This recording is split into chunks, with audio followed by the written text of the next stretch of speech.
What's the deal, everybody? It's your boy, and I'm back with another installment, man, of Black Mirrors TV, of cosigns and symbols, man. Now, I need y'all to like, comment, share, and subscribe before we get into this video. It's the most important thing that you can do because you know that I am heavily shadow banned on this platform, and they're not trying to let the truth out. Now, we're going to be breaking down what happened to Marshawn Kneeland. Rest in peace. He was a part of the Dallas Cowboys. He was a defensive end for the Dallas Cowboys. And they say it was due to mental health issues, and he basically died from a self-inflicted wound from a gunshot, okay? Now, this makes me, want to watch that movie, Him, a whole lot more, you know what I'm saying? And I think I'm going to go ahead and watch that movie, and then we'll go ahead and do a breakdown on that movie as well, man. All right, now let's get right into it. Marshawn Kneeland, born July 8, 2001, died November 5th, 2025, was an American professional football defensive end for the Dallas Cowboys. Now, he played 2 seasons with the Cowboys until his death in 2025. Kneeland played college football for the Western Michigan Broncos, earning second team Mid-American Conference, honors in 2023, and was selected by the Cowboys in the second round of the 2024 NFL Draft. Now, to be drafted in the second round by a team like the Dallas Cowboys is not a small feat. When I'm plugged into the Matrix and watching football, which I haven't done in years, but I got people that watch sports and things of that nature, and they tell me what's going on.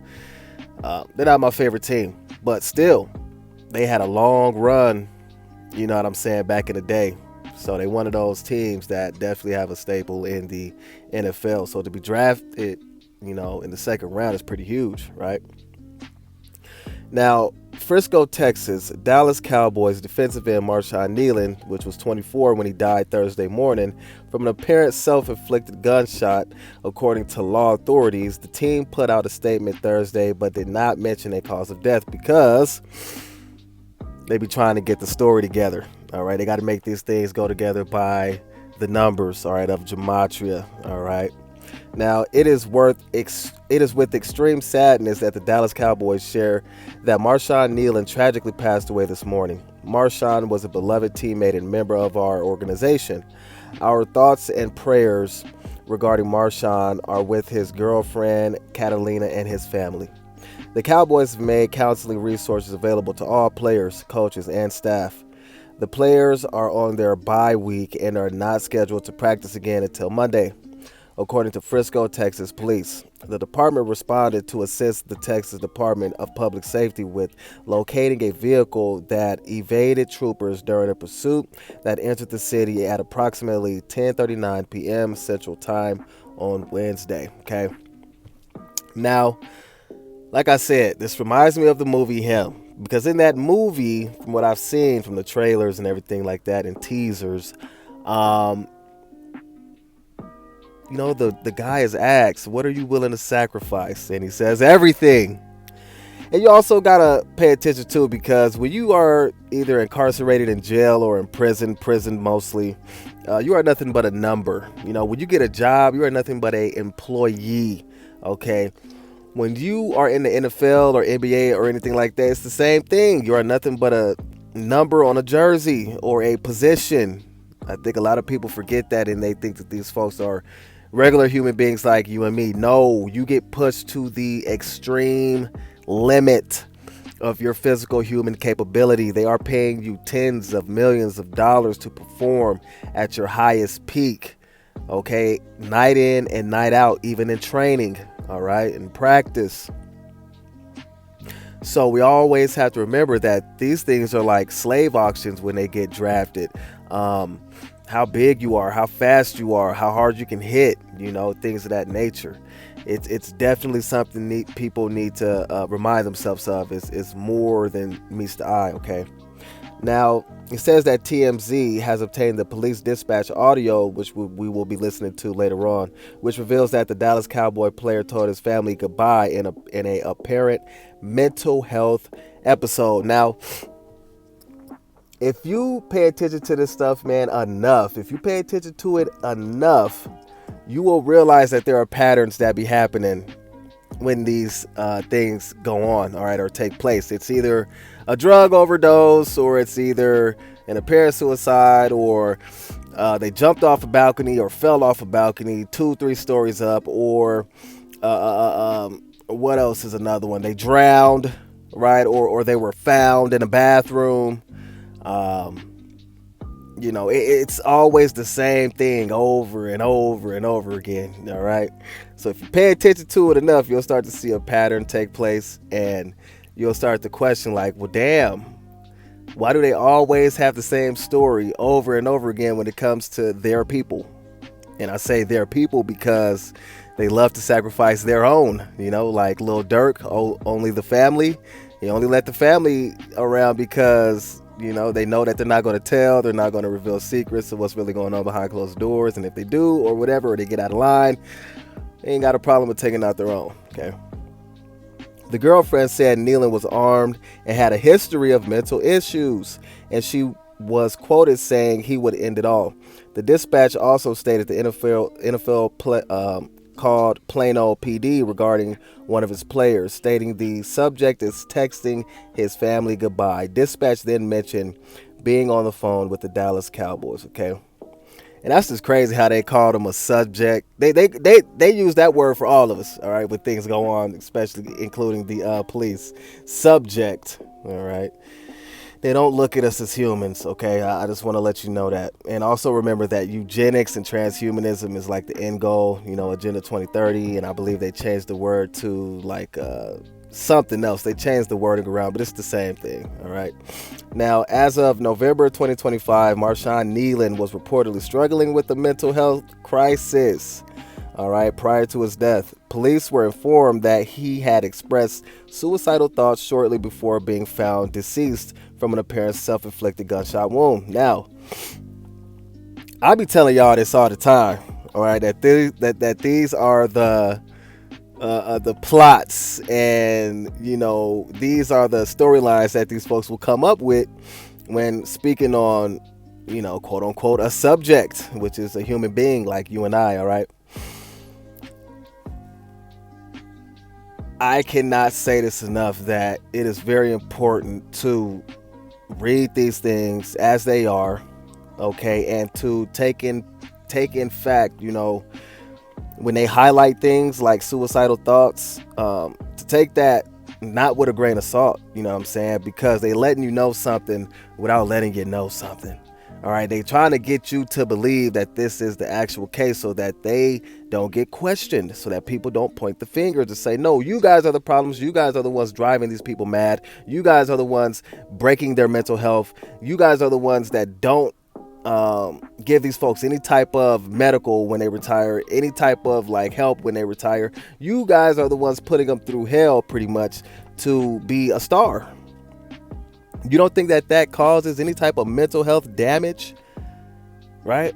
To know that everything that you've worked for, that you can possibly lose if you don't make the right play or tackle the right person or get or accept the right offer from a university. That's a lot of pressure. You know what I'm saying? That's a lot of pressure on the mind for these athletes, all right? And I mean, it could go for anybody in the entertainment business. This stuff gets played on live national television, and they have to play by the script. And if they mess that script up, it's a lot of pressure on them. And then they have to pretty much give something up when they do mess up. Okay, now, who knows what he did behind closed doors, what kind of sacrifice he made to lead to his demise. But I'm pretty sure that his family will be taken care of because it's something called life insurance. All right, now. Welfare concern. On November 5th, 2025, Kneeland's girlfriend called dispatch to report that he may have been suffering from a mental health crisis and expressed suicidal ideation. So, what would drive somebody to just say, you know what, I'm going to just end it all? Pressure, stress, the food you eat, the pain and the suffering that you put your body through and your mind through in these practices, in these games. The pressure that everybody is dependent on you to get them out the hood or to get them into a better situation. Everything is riding on you. To know that you could be cut at any moment. by the owner of your organization. That's a lot for one person to handle and maintain. I hope y'all know that. So these people in the industry, they be going through it for real. Their mental states and capacities really be overloaded and be on overdrive all the time. That's what drives them to drugs. That's what drives them to same sex. That's what drives them to alcohol. That's what drives them to these sick perversions and sodomy and all this crap, because they trying to express it in a way that's not so healthy. Okay, but they need to release that in some way or another. Now, police pursuit and discovery. Texas State Police and the Frisco Police Department were involved in a chase after Kneeland evaded a traffic stop. The chase ended when police lost sight of the vehicle, which was later found abandoned after a crash. Kneeland's body was discovered nearby. So they saying that this man was just out here wilding out. And it would make sense, right? To go with the lullaby so that nobody is pointing the finger at them.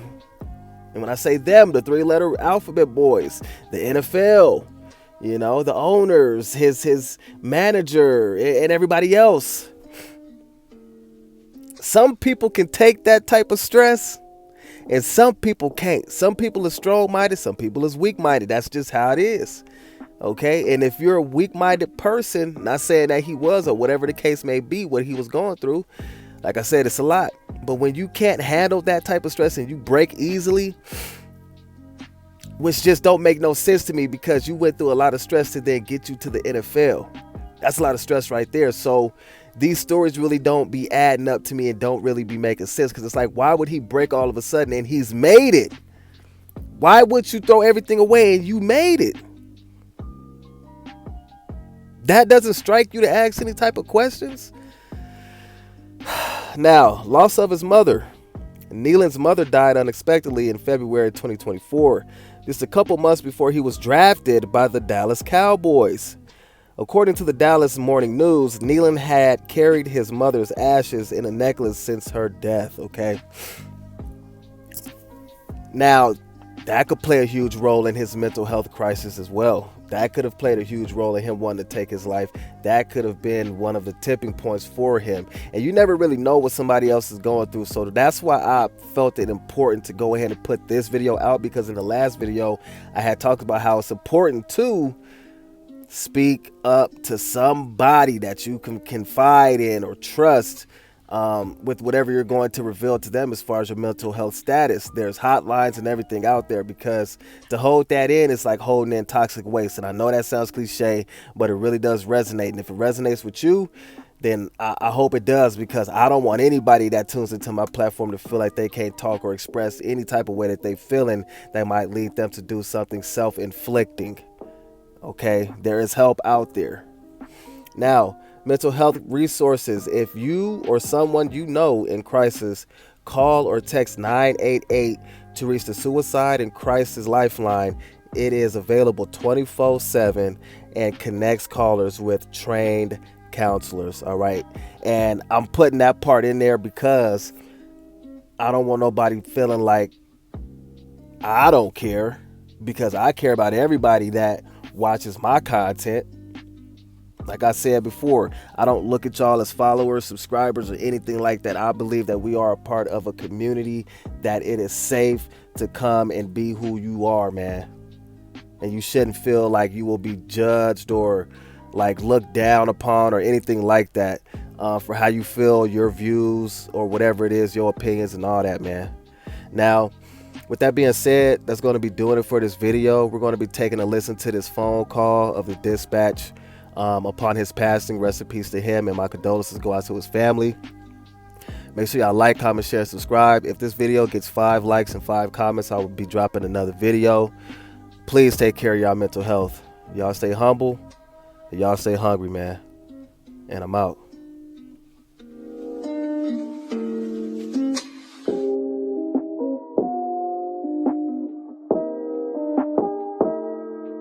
We're talking to the girlfriend. She's trying to call his agent, but we're trying to get him to call him first. But she's saying he is armed and has a history of mental illness, and her quote was, "He will end it all." Good copy. You probably ran back to the car to get the gun.